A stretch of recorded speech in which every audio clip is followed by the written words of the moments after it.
ఇక అక్కడ స్టోరీ అంతా వెరైటీగా ఉంటుంది. అంటే ఏం లేదండి, స్టోరీ నేను మీకు అర్థమై ఉంటుంది, కొంచెం 2 minutesలో చెప్తాను. ఏంటంటే ఆమె ఏం చెప్తుంది, ఇదిగో ఇతను ఇలా చేయాలని వచ్చాడు, నేను గట్టిగా కేక వేశాను, అప్పుడు అందరికీ తెలిసిపోద్ది కదా అని అతని బట్టలు కూడా వదిలేసి పారిపోయాడు. మార్చేస్తుంది మాట. మన నాలుక కిందే మన జీవాన్ని, మన మరణాన్ని ఉంచాడంట దేవుడు బైబిల్లో. మీకు ఈ వచనాలు తెలిస్తే నాకు కోట్ చేయండి, నాకు పంపించండి దయచేసి. దేవుడు మిమ్మల్ని దీవించడు కాక.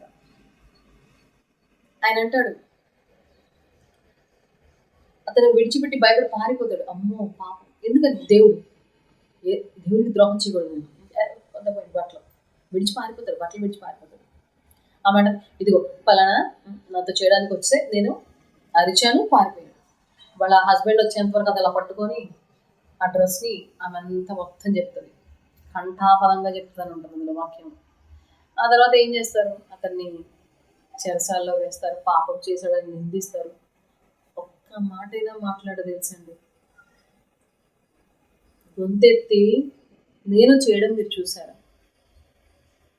ఇంతకాలం మీకు నమ్మకంగా ఉన్నానే, నేను ఎప్పుడైనా ఇలాంటి పాపం చేశాను, నేను ఎలాంటి మనుషులు మీరు ఎంతకాలం నుంచి మీరు గమనించలేదని ఒక్క ప్రశ్న ఏంటండి. యోసేపు మౌనంగా ఉంటాడు. కానీ నేను మీకు బైబిల్ గ్రంథంలో చూపిస్తా చూడండి. వాళ్ళ భార్య చెప్తుంది, అప్పుడు ఆమె తన భర్తతో ఈ మాట చొప్పున చెప్పాను, నీవు మన యుద్ధకు తెచ్చిన ఈ హెబ్రీ దాసుడు నన్ను ఎగతాళి చేయడానికి నా యుద్ధకు వచ్చాను. నేను బిగ్గరగా కిక్క వేసినప్పుడు వాడు తన వస్త్రము నా దగ్గర విడిచిపెట్టి తప్పించుకొని బయటకి పారిపోయాను. నేను ఏది నిజమండి? అందుకని నిజానిజాలు తెలుసుకోవాలి. అది చెప్పేవాళ్ళు ఒకరు ఉంటారు తెలుసా, పరిశుద్ధాత్ముడు. సీక్రెట్ రివీల్ చేస్తాడు. మనం ఏం అవసరం లేదండి ఎక్కడెక్కడికో వెళ్ళి న్యాయం కోసం వాటి కోసం వెళ్ళాలి. కోర్టులు, పోలీస్ స్టేషన్ ఇవన్నీ మన కోసమే దేవుడు పెట్టాడు. కానీ అంతకంటే సుప్రీంకోర్టు లాగా సూపర్ హైకోర్టు ఉంటుంది. అది పవర్ ఆఫ్ అటార్నీ లాగా. అక్కడ మనం ఏం చెప్పవసరం లేదు, కూర్చొని అయ్యా నీకు తెలుసు కదా, నేను తప్పు చేస్తే నన్ను శిక్షించు, లేదంటే నన్ను మన్నించు. వాళ్ళు తప్పు చేస్తే ఆ లెక్కలు వేరుంటాయి, ఆ రిజల్ట్ కూడా బాగుంటుంది. అంతేగాని చెప్పిందే చెప్పి ఇప్పుడు నేను ఉంటానండి, నేను వెళ్ళి ఒక మంచి చెప్తేనే కదా నా కష్టం ఏంటో తెలిసింది, నా బాధ ఏంటో తెలిసింది, నా వేదన ఏంటో తెలిసింది, అక్కడ ఏం జరిగిందో నేను చెప్తుందో వాడికి తెలియదు. కానీ దేవుడు తెలియదండి, సమస్య లేదు. కంటి రెప్ప వేయకుండా మన యొక్క కష్టాన్ని తన యొక్క ఇదితో చూస్తున్నాయి. మన హృదయంలో మనం చెందే వేదన చూస్తున్నాయి. అక్కడ చూడండి, కాబట్టి తన యజమానుడు ఇట్లు నీ దాసుడు నన్ను చేశానని తన భార్య తనతో చెప్పిన మాటలు విన్నప్పుడు కోపముతో మండిపడింది. అతన్ని పట్టుకుని రాజు ఖైదీలు బంధింపబడి చెరసాలలో వేయించను. అతడు అక్కడ చెరసాలలో ఉండెను. అయితే యెహోవా యోసేపునకు తోడై ఉండి అతని యందు కనికరపడి అతని మీద ఆ చెరసాల యొక్క అధిపతికి కటాక్షము కలుగజేశాను. ఎంత గొప్ప మాట! ఇక్కడ అతను తప్పు చేయలే పాపం. మనం అనుకుంటాం చెయ్యనాటికి అనుభవిస్తున్నాను, ఏం కంగారు పడుతుంది? పడుతున్నారా? బాధలు పడుతున్నారా? వేదనలు పడుతున్నారా? మీరు చెయ్యని వాటికి కూడా కొన్నిసార్లు శ్రమలు అనుభవించాల్సి వస్తుంది. ఖచ్చితంగా అనుభవిస్తున్నారు. నేను ఎన్నో పడ్డానండి,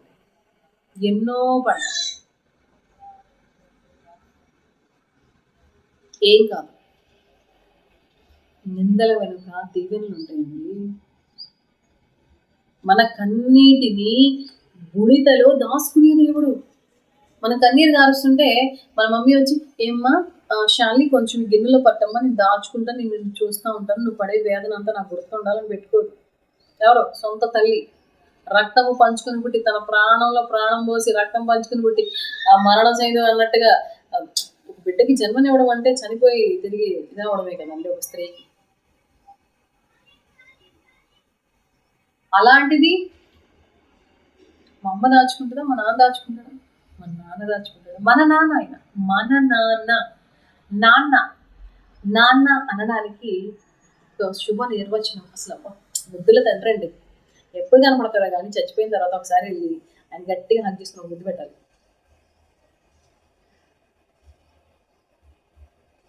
ఆయన తోడు ఉన్నాడండి. ఎక్కడ చెరసాల్లో మనం అనుకుంటాము మనకి కనిపించే ఖైదీలందరూ పాపం తప్పు చేశారండి. లేదండి, కొంతమంది అన్యాయంగా కూడా పాపం బందీలు అవుతారు. మన భారతదేశంలో మన న్యాయస్థానాన్ని కొంచెం మెచ్చుకోవచ్చండి.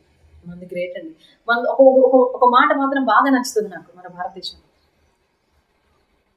100 మంది తప్పు చేసిన వాళ్ళు తప్పించుకున్న ఒక నీతిపరుడు, ఒక నిజాయితీపరుడు, ఒక తప్పు చేయని వ్యక్తి మాత్రం కష్టాలు పడకూడదు. అతని శ్రమను అనుభవించుకోండి. ఎంత గొప్ప న్యాయస్థానం అండి మనది. భారతీయులుగా మనం చాలా గొప్ప అండి. కొన్ని విషయాలు మనం చాలా గర్వపడాలి తెలుసా. భారతదేశంలో మనం పుట్టినందుకు గర్వపడాలి. కొన్ని జరుగుతూ ఉంటాయి. ఎవడు చేస్తాడు? మిస్టర్ లూసీ గారు చేస్తాడు. వాడు చేస్తాడు. ఆ సన్నాసి గొడవలు పెడతాడు. ఎవరికి ఉంటుందండి కొట్టుకోవాలని? ఏ భార్యాభర్తలకు ఉంటుంది కొట్టుకోవాలని?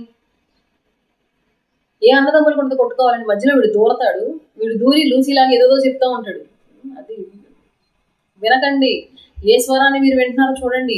దేవుని స్వరమా, దైవ స్వరమా, లేకపోతే దుష్టు స్వరమా, అది మీరు వివేచన కలిగి ఉండండి. దేవుణ్ణి అడగండి, దేవా నీ యొక్క స్వరాన్ని మాత్రమే మేము ఎలా వినాలి, అది గమనించాలి. నువ్వు చెప్పేది మాత్రమే మేము అనుసరించడానికి మాకు తెలియచేయ్యా, మాకు జ్ఞానమునివ్వనయ్యా, మాకు శక్తినివ్వయ్యా. Gift of knowledge, gift of wisdom అంటారు వీటిని. సొలొమోను అడిగాడు, రాజయ్యుడు అడిగాడు. రాజు అయిపోయిన తర్వాత వెళ్తాడు, ఇల్లు ఒక బలి సమర్పిస్తాడు. అడుగుతాడు, ఏంటి, ఏం కావాలి నీకు చెప్పు, అడుగు, నేను ఇస్తాను అని అంటే, అయ్యా ప్రజల్ని ఇచ్చేవాళ్ళు, ఇంతమందిని నిన్ను ఎట్లాగా పరిపాలించాలి, నాకు జ్ఞానం లేదే, నాకు జ్ఞానమునివ్వయ్యా. ఓ ఎంత జ్ఞానం ఇస్తాడు తెలుసా అండి సొలొమోనుకి తెలియని సంగతులు అంటూ ఏమీ లేవు. అతని యొక్క జ్ఞానమును, అతన్ని మాట్లాడే మాటలను, అతన్ని ప్రశ్నించడానికి ఎంతో మంది గొప్ప గొప్ప వాళ్ళు కూర్చునేవాళ్ళు. రాణి వస్తుంది, ఒక రాణి, నేను పట్టుకుంటాను, ఈయన అంత అంటున్నారు కానీ అంత లేదులే, నేను ఒకసారి పరీక్షించి వస్తాను, టెస్ట్ చేయడానికి వస్తుంది ఆమె. టెస్ట్ చేయడానికి వచ్చి టెస్ట్లో ఆయన పాస్ అవుతాడు, ఈయన గిఫ్ట్లు ఇచ్చి మళ్ళీ అవుతుంది, ఓకే గ్రేట్ నువ్వు అని. ఆ గ్రేట్ అనిపించుకున్న ఆ పర్సన్కి గ్రేట్ నాలెడ్జ్ ఇచ్చినాడు మన యేసయ్య, మన డాడీ. యేసయ్య తోడున్నాడు కదా యోసేపుకి.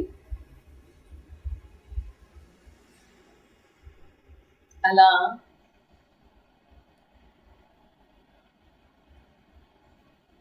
ఈ యోసేపు కథలో ఎన్నో శ్రమలను అతను అనుభవిస్తాడండి, ఎన్నో బాధలు, ఎన్నో నిందలను అతను అనుభవిస్తాడు. ఆ చెరసాల్లో కొన్ని సంవత్సరాలు ఉంటాడు. అతని అక్కడ కొన్ని ఇంకా మంచి పనులు, ఆ చెరసాల నాయకుడికి అతని కటాక్షం కలిగి అతను మొత్తం ఏందే పెట్టేస్తాడు అధికారిగా, నువ్వే చూసుకో అన్ని అని. ఆయన అన్ని చూసుకుంటూ ఉంటాడు.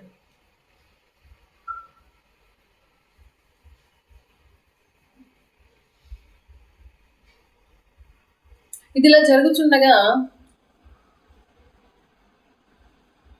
అతనికి దేవుడు తోడై ఉన్నాడు. అసలు ఇతను బతికున్నాడు అన్న విషయం కూడా వాళ్ళ ఇంట్లో వాళ్ళకి తెలియదు, వాళ్ళ నాన్నకు తెలియదు. వాళ్ళ నాన్న పాపం చచ్చిపోయాడు అనుకుంటాడు. వాళ్ళ నాన్న పాపం ఏడుస్తూనే ఉంటాడు, బాధపడుతూనే ఉంటాడు, అయ్యో నా బిడ్డ నేను కోల్పోయాను.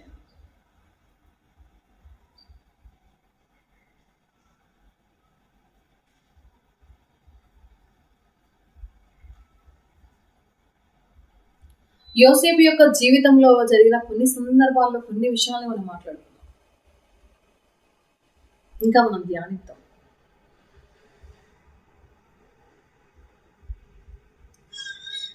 ఇప్పుడు దాకా మనం మాట్లాడుకునే విషయాల్లో యోసేపు 17 సంవత్సరాల వాడు.